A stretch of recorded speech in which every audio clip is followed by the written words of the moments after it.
Hi, I'm Rosie Viva. Around the launch of my book, Completely Normal and Totally Fine, I was really keen to interview some people who have more lived experience than me with bipolar, and so I've come to meet Clare today. Good, I'm very glad to see you. And I'm Clare Dolman, and I'm a mental health researcher and an advocate for bipolar and for perinatal mental health. This is a skill only people with bipolar have. For sure. Oh, the dog can definitely have a car. Excellent. Oh, she loves tea. She would love to. She loves builders. Really? Yeah. If I put my cup down outside, she's just straight away lapping away at it.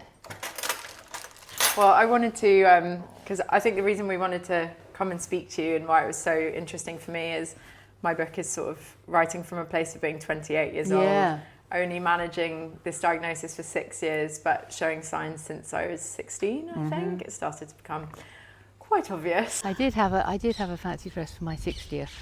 Did you? Yeah, I had tubes, the underground maps. Everyone had to come as a station. What did you go as? Well, I was James Bond because I always wanted to dress as James Bond. Wait, what station is Bond that? Street. I'm sorry. How did you get into research and what sort of research are you doing? Yeah, well, I trained as a journalist, and that was after my diagnosis. I managed to get a training spot on a paper down in Cornwall, and then I did have my kids, and I had a bad episode after my first one, so I didn't work for quite a while. And in my 40s, I decided to go back to uni and did psychology and English, and just really to see if my brain still worked, because you kind of lose your confidence, but also the whole bipolar thing, you kind of have such high expectations of yourself if you did well at school and stuff, don't you? And then when it all happens and you're not doing so well, you think, and then they tell you you're going to be a mental patient the rest of your life.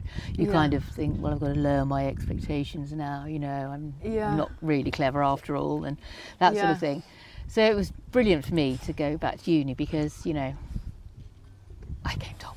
And I wasn't really stupid after all. I had a paper published on how manic depression affected Melville and the writing of Moby Dick. Wow, because I have a bit of a insecurity around my memory loss around my episode, and that sort of manifests itself in different ways where a friend will talk to me about something which happened in the years around it and it's become a bit of a haze. Diaries really helps. I take a lot of photos as a way to keep my memory sort of up there, but the quetiapine definitely affects that, and I think all the medications I've tried, it's just building your confidence back up again and finding ways to remember. It definitely is, and it's kind of like having that, regaining that belief in yourself that you can do it and that you have got something to contribute, which you definitely have. So and so basically I just got involved with the charity, and then I got in through that because I was doing articles for the magazine, and I interviewed Professor Ian Jones, who's at Cardiff University, who's a perinatal expert, because they said to me at the uni, you must do a PhD. And I started doing one on bipolar and comics, on stand-ups. Really? Yeah, they accepted it, and I did about 4 months or something. Wow. Are there a lot of comedians? A lot of comedians. A lot of, all that lateral thinking. Niche sense of humour, don't you? Yeah, exactly. And all that, that self-belief to be out there on the stage on your own and everything. But the trouble was, not many of them wanted to talk about it to me. Okay. And at the same time, I was doing this work with Ian Jones for couples who wanted to have children, doing workshops for them. And I realised that it was so awful because so many of them had no information and they had no way of getting information. So that's what really made me want to switch, and I switched my PhD to King's College to do decision making about pregnancy and childbirth for women with bipolar. So that was the motivation. Yeah.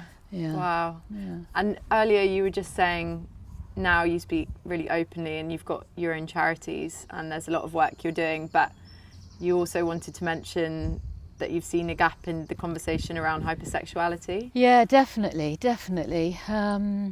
Yes, and it's something that because I've mainly focused on the issues that particularly affect women with bipolar. Yeah. And because I think there is the sort of double whammy of being overlooked, you know, because in research terms, bipolar is overlooked. It gets much less of the spend than schizophrenia and depression. And also in research terms, things that affect women is massively overlooked. Yeah. You know, so I think they had to think about, you know, if men got periods, you know, we would know masses about them now and how to deal with them so much better. But because they don't, we know very little. Yeah. So I sort of have got more interested in that, and also partly in reaction to a lot of the women that I know who got ill when they had children, because with bipolar it tends to be immediately after the birth as opposed to in the pregnancy. It's the first few weeks postnatally because the birth, they don't know what, but combination of things triggers you to have an episode then. And then so a lot of the women that I'd interviewed about that were now approaching menopause, and so they were perimenopausal, and a lot of them were getting ill and going to hospital, and really serious episodes. And APP, which is a charity that I'm a trustee of, Action on Postpartum Psychosis, which obviously is 70% women with bipolar, in effect.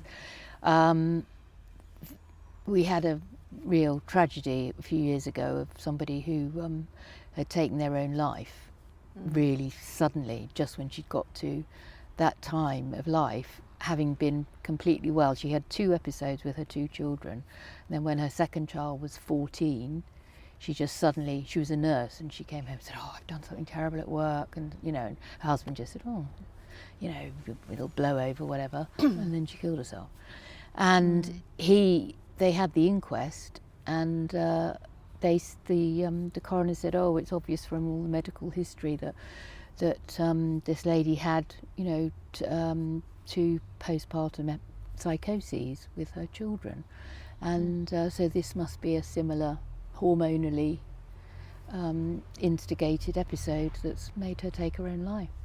And he'd never heard of postpartum psychosis, and because when she was ill both times, she hadn't gone to hospital or anything, because her mother was also a nurse and she had looked after her at home, and they had loads of bipolar in their family. I think her father, her sister, and so they asked us as a charity to go to the memorial service, and you know, it was awful having to talk to an 18-year-old and a 14-year-old who just lost their mum.